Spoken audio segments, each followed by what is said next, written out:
గుంటూరు విజయవాడలో పర్యటించిన తెలంగాణ ఎమ్మెల్యే కోమటిరెడ్డి రాజగోపాల్ రెడ్డి మొన్నటి నుంచి తనపై దుష్ప్రచారం జరుగుతోందని ఆరోపించారు. వైఎస్ జగన్ను కలిసేందుకు వచ్చానని జరిగిన ప్రచారంలో అసలేమాత్రం నిజం లేదన్నారు. మాజీ ఎంపీ మోదుగుల వేణుగోపాల్ రెడ్డి ఆహ్వానంతో నిన్న గుంటూరులో జరిగిన ఓ సామాజిక సేవా కార్యక్రమంలో పాల్గొన్నానని స్పష్టం చేశారు. ఇవాళ ఉదయం విజయవాడ ఇంద్రకీలాద్రిపై అమ్మవారిని దర్శించుకున్నారు కోమటిరెడ్డి రాజగోపాల్ రెడ్డి.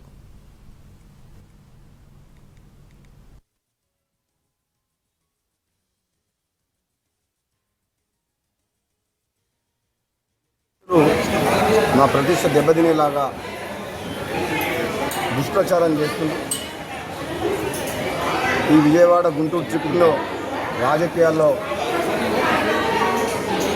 ముడిపెట్టుకుంటూ వైఎస్ జగన్మోహన్ రెడ్డి గారిని కలిసేందుకు వస్తున్నట్టు నేను నా సహచర మిత్రులు నా నియోజకవర్గంలో ముఖ్య నాయకులందరూ దాదాపు 200 మంది వెళ్ళినట్టు దుష్ప్రచారం చేస్తున్నారు. అందులో ఎంత మాత్రం నిజం లేదు.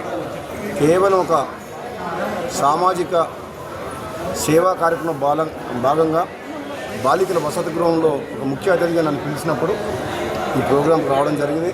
అందుకనే విజయవాడలో రాత్రి ఉండి ఈరోజు అమ్మవారి దర్శనం చేసుకొని నేను నా స్నేహితులు మా శ్రేయోభిలాషులు మా ముమ్మడి నియోజకవర్గం ముఖ్య నాయకులు అందరూ కూడా అమ్మవారి